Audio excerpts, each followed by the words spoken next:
चमका दो, मेरी बिगड़ी बात बना दो, मेरी किस्मत को चमका। गरीब नवाज का बयान चल रहा था, खिताब, और उसमें लोग बैठे थे, वो भी आकर के बैठ गया। लोग परेशान रहते हैं यार, आखिर तकरीरों में बोला क्या जाता है, तकरीरों में बोला क्या जाता है कि लोग सुनते हैं, पागल है, लोग बैठे रहते हैं। लोगों को चाहिए कि आप आके सुने तो हम बोलते क्या है। 1400 साल से लोगों को यही गलत फहमी है कि मुसलमानों की महफिल में बोला क्या जाता है, आप आके सुने तो क्या बोला जाता है। यही बोला जाता है जो बोल रहा हूं कि इंसान की कदर करो, और जहां गलत बातें सिखाई जाती है वहां जलसे रोड पे नहीं होते, वहां कान कान में बातें होती है। और हमारे यहां जलसे कान कान में नहीं होते, हमारे यहां जलसे मैदान में होते हैं, क्योंकि हमेशा हक बात मैदान में कही जाती है। जिस बात में झोल होगा वो छुपाई जाती है। हमारे मजहब की कोई बात छुपी हुई नहीं है। अजान से लेके नमाज तक, नमाज से लेके किरदार तक, सारी बातें हमारे यहां छुपी हुई है। सरकार गरीब नवाज एक दरख्त के नीचे बैठ करके बयान कर रहे हैं, खिताब फरमा रहे हैं, और कितनी तासीर होगी ना उस जबान में, जिस जबान ने कभी झूठ नहीं बोला, उस जबान में कितनी तासीर होगी जिसने कभी हराम लुक्मा नहीं खाया, उस जबान में कितनी तासीर होगी जिस जबान की पर अल्लाह के जिक्र के सिवा कभी किसी की गिबत नहीं आई, कभी किसी की चुगली नहीं, कभी किसी के साथ हसद के जुमले नहीं, कभी गाली गलौच नहीं। कैसी वो पाकीज़ा और पाक जबान थी। आप खिताब फरमा रहे थे, वहां अल्फाज की हेरा फेरी नहीं थी, वहां अदीबाना और खिताबाना रंग नहीं था, बल्कि वहां दुर्वेशाना और फकीराना अल्लाह का रंगली हुए अंदाज था। गुफ्तगू हो रही थी, लोगों की सिसकियां बन रही थी, लोगों की जिंदगियां तब्दील हो रही थी। ऐसे में गुफ्तगू होती रही, लोग सुनते रहे, अपनी मुराद पाते रहे और जाते रहे। जब महफिल खत्म हो गई, लोग मिल मिल करके जाने लगे, तो सरकार गरीब नवाज ने उस शख्स से जो कमर में खंजर छुपा करके आया था, आपने उसकी तरफ से रुख फेर कर दूसरों की तरफ मुखातब होकर कहा कि भाई जो जिस मकसद के लिए आया था सबका मकसद पूरा हो गया। अब अगर किसी का कोई मकसद बाकी हो तो वो अपना मकसद भी पूरा कर ले।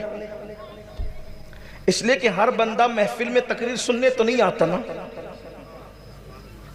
कुछ कमर में खंजर लेकर आते हैं, कुछ दिल में खंजर लेकर आते हैं, कुछ आंखों में खंजर लेकर आते हैं। मकसद पूरा कर लो जिसको करना है। लोगों ने बातें की, बात खत्म हो गई। फिर जब देर और गुजरी, कुछ लोग और खत्म हो गए और चले गए, सरकार गरीब नवाज ने फिर डायरेक्ट उससे मुखातब हो गए। मैं कह रहा हूं कि सबके मकासद पूरे हो गए, जो मुराद लेके आया था उसकी मुराद पूरी हो गई, आप भी अपनी मुराद पूरी कर ले। अंदाज देखे गुफ्तगू। अगर कोई मुझे गाली देने आया, या कोई मुझे कत्ल करने आया, या कोई मुझे मारने आया, या कोई मेरे साथ बदतमीजी करने आया, तो क्या मैं ये जान करके इसका अंदाज मेरे साथ क्या है, मेरा सलूक क्या होगा उसके साथ, मेरा अंदाज क्या होगा उसके साथ। मेरे भाई, अगर मजमे में कोई नाखून पे पैर रख दे तो आदमी का चेहरा बिगड़ जाता है, और वहां खंजर कमर में बांध करके लाया है। लेकिन सरकार गरीब नवाज फरमा रहे हैं, सबकी मुरादें पूरी हो गई, अपनी मुराद पूरी कर लो। उसने कहा, महाराज मैं कौन सी मुराद लेकर के आया? फरमाया, तुम अच्छी तरह जानते हो क्या लेकर के आए हो दिल में। कहा, मैं तो आपका बयान सुनने आया था, आप कितनी अच्छी बात करते हैं, मैं आपकी बातें सुनने आया था। फरमाया, अच्छा बयान सुनने के लिए आते हैं तो कमर में खंजर बांध कर आते हैं? बयान सुनने आते हैं तो कमर में खंजर बांध कर आते हैं? उसने कहा, कमर में खंजर तो हिंदुस्तान वालों की एक रिवाज है, और राजपूतों का अंदाज है कि हम कमर में खंजर बांधते हैं, तो मैंने कमर में खंजर बांध दिया, तो कौन सा जुर्म किया? कहा, अच्छा खंजर बांधना अगर हिंदुस्तान वालों के यहाँ रस्म रिवाज है, तो बादशाह के महल में जाकर किसी की जान पर आधी सल्तनत का सौदा करना, यह भी हिंदुस्तान वालों का रिवाज है कि उस फकीर को कत्ल करके आधी सल्तनत कमाएंगे, ये भी हिंदुस्तान वालों का रिवाज है। अल्लाह हू अकबर।